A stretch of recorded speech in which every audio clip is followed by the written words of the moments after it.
بخاری میں ایک حدیث پاک میں ہے سرکار دو عالم صلی اللہ علیہ وسلم مثل اہل بیتی مثل سفینۃ نوح من راکب فیہا نجا ومن تخلف عنہا غرق.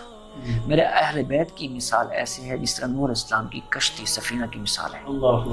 جو سوار ہو گیا وہ نجات پا گیا. تشبیہ دیا یہاں پہ کیونکہ جو سوار ہوا تھا اس سفینہ پر اس کشتی پر وہ نجات پا گیا تھا, باقی تو غرق ہو گئے تھے. من تخلف عنہا غرق, جو اس سے پیچھے رہ گیا وہ غرق ہو گیا. ان اہل بیت کے دامن کو ہم اگر پکڑے رکھیں گے تو ہمیں نجات کے دروازے پر ہم دستک دیں گے اور بلکہ نجات کے راستے پہ چلیں گے. ادھر ایک اہم نقطہ جو بیان کرنا چاہوں گا, اہل بیت کے ساتھ ساتھ چونکہ یہ دونوں ایمان کا حصہ ہیں, صحابہ کی محبت بھی اہل بیت کے ساتھ ساتھ ہے. سرکار دو عالم صلی اللہ علیہ وسلم نے جب صحابہ کرام کی فضیلت کے بارے میں فرمایا, مختلف احادیث ہیں.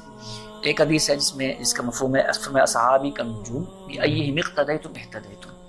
میرے صحابہ کی مثال ایسے ہے جیسے ستاروں کی مثال ہوتی ہے, ان میں سے کسی ایک کی بھی پیروی کرو گے تو ہدایت پا جاؤ گے.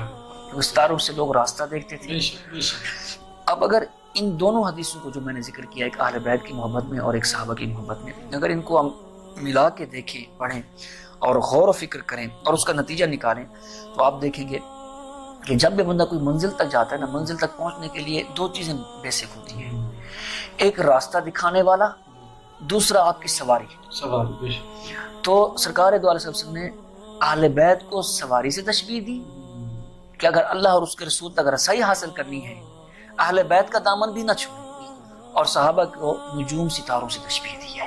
ان دونوں کو پکڑے رکھیں گے تو اللہ اور اس کے رسول تک آپ رسائی کر سکیں گے. ایک اور حدیث پاک سیدنا علی رضی اللہ تعالیٰ عنہ روایت کرتے ہیں, فرماتے ہیں ان رسول اللہ صلی اللہ علیہ وسلم اخذ بید حسن و حسین فقال من احبنی و احب هذین و اباہما و امہما کان معی فی درجتی یوم القیامہ. سیدنا امام حسن اور سیدنا امام حسین علیہ السلام کے ہاتھ سے پکڑا, فرمایا جنہوں نے مجھ سے محبت کی اور جس شخص نے مجھ سے محبت کی اور ان دونوں سے محبت کی, حسنین کریمین رضی اللہ تعالیٰ عنہ, اور ان کے والدین سے محبت کی, یعنی سیدنا مولا علی المرتضی کرم اللہ وجہہ کریم اور سیدہ فاطمہ الزہرا رضی اللہ تعالیٰ عنہ, فرمایا کان معی فی درجتی یوم القیامہ, اور قیامت کے دن میرے ساتھ میرے ہی ٹھکانہ پر ہوگا. اللہ, یعنی سرکار کی قربت ملے گی اس کو, یہ ہے محبت ان کی. ایک اور حدیث پاک میں سیدنا ابو ہریرہ رضی اللہ تعالیٰ نے فرمایا, وہ روایت کرتے ہیں, فرماتے ہیں قال رسول اللہ صلی اللہ علیہ وسلم من احب الحسن والحسین فقد احبنی. جس نے امام حسن اور سیدنا امام حسین سے محبت کی اس نے مجھ سے محبت کی. سرکار دو علیہ وسلم نے ان کی محبت کو اپنی محبت قرار دیا. فرمایا من ابغضہما فقد ابغضنی, اور جس نے ان دونوں سے بغض رکھا اس نے میری ذات سے بغض رکھا. یعنی ان کی محبت کو اپنی محبت بنا دیا اور ان کے بغض کو, ان سے عداوت کو, ان سے نفرت کو اپنی نفرت فرما دیا. ایک اور حدیث پاک ہے جسے سیدنا عبداللہ بن مسعود روایت کرتے ہیں, فرماتے ہیں قال النبی صلی اللہ علیہ وسلم من احبنی فلیحب ہذین. جو مجھ سے محبت کرتا ہے یا جس نے مجھ سے محبت کی, اسے چاہیے یا اس کے لیے ضروری ہے کہ وہ ان دو حسنین کریمین سے بھی محبت کرے. اب یہاں پہ فرما رہے ہیں, حکم دیا جا رہا ہے کہ ان سے بھی محبت کریں. اس کے بعد ایک اور حدیث پاک میں فرمایا ان النبی صلی اللہ علیہ وسلم, حدیث پاک سیدنا براء روایت کرتے ہیں, ان النبی صلی اللہ علیہ وسلم ابصر حسنا وحسینا فقال, سیدنا امام حسنین کریمین کی طرف دیکھا اور فرمایا اللہم انی احبہما, اے اللہ میں ان دونوں سے محبت کرتا ہوں, فاحبہما, اللہ تو بھی ان دونوں سے محبت فرما. سبحان اللہ, سبحان اللہ. باری طرح سے سرکار جو سے عرض کر رہے ہیں کہ تو ان سے محبت فرما. ایک اور حدیث پاک ہے قال رسول اللہ صلی اللہ علیہ وسلم, اس کو امام ترمذی نے روایت کیا, ابن ماجہ نے بھی روایت کیا, الحسن والحسین سیدا شباب اہل الجنہ. امام حسن اور امام حسین جو جنت کے نوجوان ہیں ان کے سردار ہیں, تو ہم کیوں نہ ان سے محبت کریں. جو ہمارے بھی سردار ہیں, جنت کے نوجوانوں کے سردار ہیں, تو ہم ان سے محبت کرتے ہیں. اور اللہ سے یہ دعا ہے کہ قیامت تک اللہ تعالیٰ ہمارے دل میں ایسی ہستیوں کی محبت قائم رکھے. جی بہت شکریہ. سبحان اللہ, سبحان. اصل میں ایسا ہے, کسی چیز کی جب کوئی عظمت ہوتی ہے نا, یا اس کی ذات کی بنا پہ ہوتی ہے یا اس کی نسبت کی بنا پہ ہوتی ہے. مثلا کوئی بندہ ایک عظیم ہے, میں نے دلہ ہے, یہ اللہ تعالیٰ کا قاعدہ قانون ہے, وہ چنتا ہے, بندوں میں سے بندہ چن لیتا ہے. اچھا بندے کے یا اپنے اعضاء ہیں, جسم کے اعضاء ہیں, ٹھیک ہے نہیں, آنکھ کا مقام اور ہے, دل کا اور ہے, پاؤں کا وہ نہیں ہے جو سر کا ہے, یہ اس کی سنت ہے باری تعالیٰ کی. وہ کچھ لوگوں کو عظمت کے لیے چن لیتا ہے. کسی کی عظمت یا اس کی ذات کی بنا پہ ہوتی ہے, یا پھر یہ ہوتا ہے کہ کوئی بندہ اگر عظیم نہیں ہے, وہ عظیم چیز سے جڑ جائے نا, اس کو وہ عظمت مل جاتی ہے. اب دیکھیں نا حجر اسود, اب ہم بیسیکلی اس کو چونتے ہیں, وہ کچھ ٹکڑے ہیں پتھر مبارک ہیں, جب اس کو چونتے ہیں اس سے جڑا ہوا سارا پتھر چوما جاتا ہے. سیم اس کی مثال کیونکہ نسبت کا فیض ہوتا ہے. اگر ایک کپڑا ہے, اسٹف ہے, ہم فیکٹری سے لیتے ہیں, اس کو 2 ٹکڑے کر کے ایک کا غلاف بنا لیتے ہیں, دوسرے کا ہم کسی بھی ایسے عام مقصد کے لیے یا صاف کرنے والی ٹاکی بنا لیتے ہیں. اب جو غلاف ہوتا ہے نا, اس کو اسی کپڑے کو, ایک ہی کپڑے سے, وہ ٹکڑے ہوا کپڑا ہے, غلاف کے کپڑے کو ہم چنتے ہیں, اور جو ٹاکی والے کو ادھر پھینک رہے, ادھر پھینک رہے, ادھر پھینک رہے. تو سیدنا امام صلی اللہ علیہ وسلم کی خاصیت میں پہلی ایک چیز ذہن میں رکھنی چاہیے کہ آپ کی ذاتی فضیلت ہے. اللہ تعالیٰ نے جو آپ کو چنا ہے, اللہ آپ کا نام بھی اوپر سے نازل ہوا ہے, سبحان اللہ. اور آپ کے فضائل میں جس طرح میں نے چند چیزیں بیان کی ہیں, تو کافی چیزیں اس طرح سرکار دو عالم صلی اللہ علیہ وسلم کی حدیث پاک سے وارد ہیں. پیچھے میں اس کو بیان کر چکا ہوں, مزید اس پہ میں نہیں آنا چاہ رہا. آپ کی ذاتی فضیلت ہے. جب خود عظمت والی چیز ہے تو آپ کی شہادت بھی عظمت والی ہو جائے گی. دوسری چیز, پھر آپ کی وہی دوسری چیز, خود بھی عظمت والے ہیں, پھر جس ذات سے آپ کو نسبت ہے وہ امام الانبیاء ہے.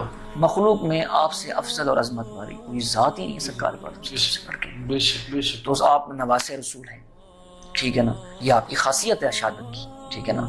اور اس کے بعد یہ ہے کہ پھر اگر خاصیت میں دیکھیں کہ مشائخ فرماتے ہیں اس شہادت کو, وہ اس کو سرکار سے نسبت کرتے ہیں. کس وجہ سے؟ الحسین منی و انا من حسین. اور اس وجہ سے کہتے ہیں سرکار دو علیہ وسلم نے خواہش کا اظہار فرمایا کہ مولا میری خواہش ہے کہ میں اللہ کی راہ میں شہید ہوں, پھر زندہ ہوں, پھر شہید ہوں, پھر زندہ ہوں. تو آپ کی خواہش سیدنا امام حسین علیہ السلام میں پوری ہوئی, کیونکہ سرکار دو عالم صلی اللہ علیہ وسلم آپ کو اللہ تعالیٰ نے آپ سے وعدہ تھا کہ واللہ یعصمک من الناس, لوگوں کا وار, دشمن کا وار آپ پہ نہیں ہوگا, اللہ تعالیٰ آپ کو محفوظ رکھے گا. تو وہ آپ کی شہادت سیدنا امام حسین علیہ السلام کی صورت میں پوری ہوئی. یہ خاصیت ہے شہادت امام حسین. اس کے بعد خاصیت میں ایک اور چیز لکھی ہے کہ اللہ تعالیٰ کی یہ سنت ہے, اللہ تعالیٰ اپنے پیاروں کو آزماتا ہے. جتنی قربت ہوتی ہے اتنی زیادہ آزمائشیں زیادہ ہوتی ہیں. جس طرح کہ اللہ نہ کرے ہم سے اگر فرض چھوٹ جائے, ممکن ہے ایک عام چیز ہو, لیکن اللہ کے ولی سے نفع بھی چھوٹ جائے نا, اللہ تعالیٰ گرفت فرما لیتا ہے. وہ اس خلاف اولا بھی اس کے لیے کام اچھا نہیں ہوتا. حسنات الابرار سیئات المقربین. تو اللہ تعالیٰ آزماتا ہے, اور آزمانے کے بعد ان کو انعام عطا فرماتا ہے جب وہ آزمائش میں کامیاب ہوتے ہیں. جس طرح اللہ تعالیٰ نے فرمایا وَإِذِ ابْتَلَىٰ اعوذ باللہ من الشیطان الرجیم وَإِذِ ابْتَلَىٰ إِبْرَاهِيمَ رَبُّهُ بِكَلِمَاتٍ فَأَتَمَّهُنَّ. اللہ تعالیٰ نے ابراہیم السلام کو چند چیزوں سے آزمایا, وہ آزمائش میں پورے ہوتے ہیں. اب جب آزمائش میں پورے ہوتے ہیں, مولا پھر کیا ہوا, فرمایا قَالَ إِنِّي جَاعِلُكَ لِلنَّاسِ إِمَامًا, میں ہم آپ کو لوگوں کا امام بنا دیتے ہیں. تو سیدنا امام حسین السلام کی آزمائش جب ہوئی تو اللہ تعالیٰ ایک اور آیت میں مختلف آزمائشوں کا ذکر کرتا ہے. اب یہ وہ خاصیت امام حسین السلام ہے کہ آپ کی آزمائش میں کہ وہ جو اللہ تعالیٰ نے جو آزمائش ذکر کی ساری کی ساری چیزیں شامل ہیں. یہ بہت کم شخصیات میں ایسے ہوتے ہیں. فرمایا اعوذ باللہ من الشیطان الرجیم وَلَنَبْلُوَنَّكُمْ بِشَيْءٍ مِّنَ الْخَوْفِ وَالْجُوعِ وَنَقْصٍ مِّنَ الْأَمْوَالِ وَالْأَنفُسِ وَالثَّمَرَاتِ وَبَشِّرِ الصَّابِرِينَ. ہم آپ کو ضرور آزمائیں گے خوف سے, بھوک سے, اور مال اور ثمرات کے خسارے سے. خوف والجوع ونقص من الاموال والانفس والثمرات, اور مال کے خسارے سے. وبشر الصابرین, اور جو صبر کرتے ہیں ان کو بشارت دیجیے. اب اگر ہم ادھر دیکھیں, کیا خوف نہیں ہے سیدنا امام حسین کی شہادت میں؟ میں اس خوف کو اور نظر سے دیکھتا ہوں. بے شک یہ ٹھیک ہے, دشمن سامنے ہے, لڑائی ہو رہی ہے, خوف ہے, لیکن آپ کو یہ خوف تھا کہ اللہ کا دین جو ہے ضائع ہو رہا ہے, جس کے بچانے کے لیے آپ نے یہ سارے اقدامات ہوئے ہیں, جس کی وجہ سے یہ واقعہ کربلا بپا ہوا ہے. والجوع, اور بھوک بھی رہی ہے آپ کے سامنے, واقعہ کربلا ہے. بالخوف والجوع نقص من الاموال, دیکھیں بات ذکر ہے آپ کے خاندان سے آپ کے غلام ایک ایک شہید ہوتا جا رہے ہیں. والانفس, مال کا بھی خسارہ ہے, جانوں کا بھی خسارہ ہے, اور ثمرات کا بھی خسارہ ہے. ادھر جتنی بھی آزمائشوں کی صورتیں ہیں اللہ تعالیٰ نے اس کو جامع صورت میں بیان کر دیا ہے. اللہ ماشاء اللہ. ساری کی ساری ازمائشیں سیدنا امام حسین کی شہادت میں ہے. یہ خاصیت ہے کہ بہت بڑی ازمائش ہے. اتنی بڑی ازمائش شاید کہیں پہ ہو، کسی نہ کسی ہستی کو ملی ہو. یعنی یہ گنے چنے ہستیاں ہوتی ہیں جن کو یہ ازمائشیں ملتی ہیں. اور پھر آگے جو آپ کو شہید کرنے والے ہیں کون ہیں؟ آپ نے نانا جان کا کلمہ پڑھنے والے، اور آپ بار بار انہیں کہہ رہے ہیں کہ میں آپ کے نبی کا نواسا ہوں. تو اب وقفہ ہوتا ہے، نماز پڑھنے جاتے ہیں، اسی نماز میں یہ کچھ پڑھتے ہیں، اللہم صلی علی محمد و آل محمد. تو یہ بہت بڑی ازمائش تھی جو اس کی مثال تاریخ میں بہت کم ملتی ہے. یہ خاصیت ہے سیدنا امام حسین. تو حضور یہ کربلا ہمیں پیغام کیا دیتا ہے؟ ہم ویسے تو پیغام کیا جی اپنے اندر ایک جامعیت اور ہمگیریت رکھتا ہے. اس پہ عظیم جہاد اس کی نکل سکتی ہے. تو اس کے پیغام میں ایک تو یہ چیز ہے حق کے لیے ڈٹ جانا، حق کے لیے ڈٹ جانا، باطل کے آگے نہ جھکنا. جیسے بھی ہو باطل کے آگے جھکنا نہیں چاہیے. باطل کے آگے جھک جائیں گے آپ، اگر جھک گئے تو پھر سارے لوگ جھک جائیں گے. اور خاص کر ایک عظیم ہستی ہو جو لوگوں کے لیے نمونہ ہو. اس کے بعد صبر و استقامت. یہ واقعہ کربلا سے ہمیں ملتا ہے کہ آپ نے کس طرح صبر کے ساتھ مظاہرہ فرمایا اور کس طرح استقامت کے ساتھ ڈٹے رہے. اس کے بعد اس واقعے سے امن و سلامتی کا درس بھی ملتا ہے، کیونکہ آپ سیدنا امام حسین السلام کو جنگ کرنے نہیں آئے تھے. آپ تو سرکار دو عالم صلی اللہ علیہ وسلم کے نواسے تھے. وہ ہستی تھی جن کی غذا اور خوراک سرکار دو عالم صلی اللہ علیہ وسلم کا لعاب دہن تھا. سبحان اللہ. آپ وہ ہستی ہیں جن کی کھیل کود کی جگہ سرکار دو عالم صلی اللہ علیہ وسلم کی گود مبارک تھی، جن کی سواری سرکار دو عالم صلی اللہ علیہ وسلم کے کندھے تھے. ایسی عظیم ہستی. تو آپ وہاں سے اس لیے گئے مدینہ پاک سے، مدینہ پاک جیسی عظیم جگہ کو آپ نے چھوڑا صرف اس وجہ سے کہ یہاں پہ کوئی فتنہ فساد برپا نہ ہو.